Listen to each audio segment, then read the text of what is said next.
Repita. 716, pauta 2 e 2 novos levantamentos trazem dados da corrida presidencial. Na XP e PESP, Lula soma 44% das intenções de voto e Bolsonaro 35%. Na FSB-BTG, o ex-presidente chega a 44% e atual chefe do executivo registra 31%. As pesquisas XP e PESP e FSB-BTG, que foram divulgadas ontem, trazem um cenário estável na disputa ao Palácio do Planalto. Nos dois estudos, o petista aparece com 44% e o atual presidente da República varia um pouco acima dos 30%. No levantamento da XP e PESP, Luiz Inácio Lula da Silva, do PT, soma 44% das intenções de voto e Jair Bolsonaro, do PL, chega a 35%. A seguir, aparecem o ex-ministro Ciro Gomes, do PDT, com 9%, a senadora Simone Tebet, do MDB, com 4%, e André Janones, do Avante, com 2%. Pablo Marçal, do PROS, e Luiz Felipe Dávila, do Novo, chegaram a 1%.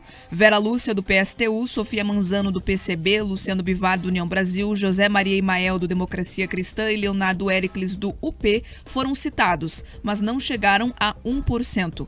Brancos nulos ou que não votariam em nenhum dos candidatos somam 4%. Não sabem ou não responderam representam 2% dos entrevistados. Foram ouvidas 2.000 pessoas por ligações telefônicas entre os dias 20 e 22 de julho. A margem de erro é de 2,2 pontos percentuais para mais ou para menos, com intervalo de confiança de 95%. Tá aí, portanto, os números das duas pesquisas que colocam o Lula à frente de Bolsonaro. Como é que você enxerga isso, hein, Pedro? Duas perguntas. Primeiro, esses números em si. E segundo, são dois pagadores de contas do mercado financeiro, né? A XP Investimentos e o BTG Pactual, que são empresas, bancos, dá para dizer que são dois bancos que cuidam de investidores. Por que o mercado é tão preocupado com quem será o próximo presidente? Olha, a preocupação deles vai em dois caminhos, Mark. O primeiro é, de fato, tentar antecipar os movimentos, quem pode ser o novo presidente, principalmente para ter conversas e tentar negociar ali algumas coisas no plano de governo.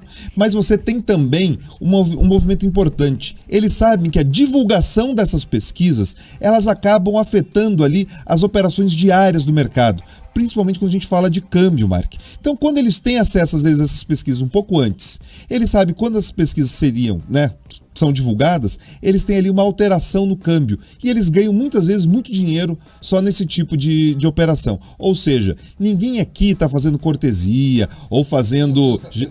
Para aí. Estou entendendo o seguinte, vê se eu entendi certo. Então você está dizendo que muitas dessas pesquisas, elas não querem realmente saber o mapa eleitoral do país, elas só querem fazer a confusão para ganhar no câmbio, é isso? Claro, tem muitas pesquisas que elas atuam, onde eles ganham dinheiro é nessa atuação no câmbio. Você vai olhar o seguinte, mas por que um banco vai pagar mais de 50 mil reais numa pesquisa? O que ele tem a fazer? Ele quer contribuir com o debate público pura e simplesmente?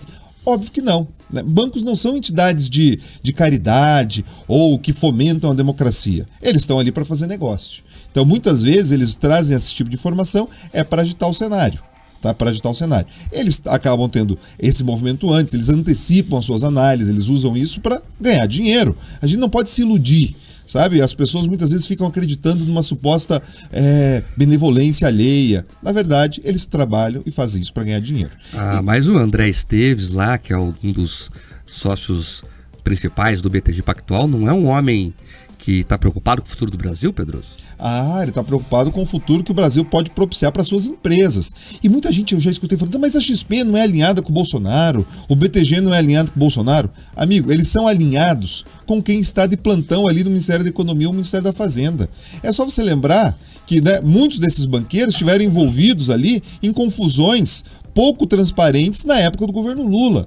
Então, assim, eles tentam ganhar dinheiro e se aproximar do poderoso de plantão. Então, a gente não pode se iludir. Eles falam que são amigos do Guedes, amanhã eles vão dizer que são amigos do outro, porque eles estão sempre ali. É muito mais a cadeira do que normalmente a pessoa, Mark. Então você percebe que alguns até assumem um discurso mais social ou menos social conforme a plateia. Mas no final do dia eles estão preocupados com a lucratividade, em pagar menos impostos, que eu, nesse sentido eu concordo com eles, e passar uma imagem que eles gostariam para a sociedade.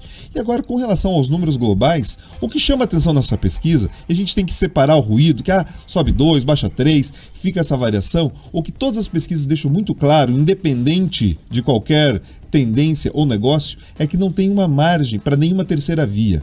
A gente olha ali os eleitores, tanto o voto espontâneo quanto o voto estimulado, eles já são números muito parecidos. Isso mostra que as pessoas já tomaram uma decisão.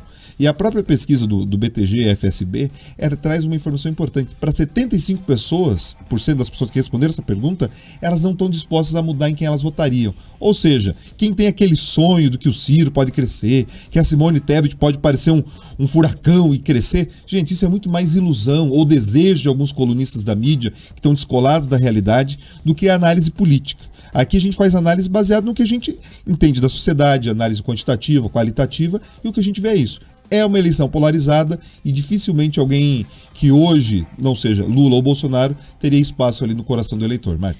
Para complementar, aliás, os números do Instituto FSB, que foi contratado então pelo Banco BTG Pactual, neles o ex-presidente Lula do PT desponta com 44% das intenções de voto, o presidente Jair Bolsonaro do PL aparece em segundo com 31%, Ciro Gomes do PDT ficou em terceiro, mantendo 9%, na sequência estão Simone Tebet do MDB e André Janones do Avante com 2% cada, Pablo Marçal do PROS registrou 1% e os demais candidatos não chegaram a pontuar 1%. Brancos nulos somam 2%. E aqueles que não votariam em nenhum dos candidatos chegam aí a 5%. Outros 3% não souberam ou não quiseram responder. O estudo ouviu 2.000 eleitores por telefone entre os dias 22 e 24 de julho. O índice de confiança desse levantamento é de 95%. Agora 7h22.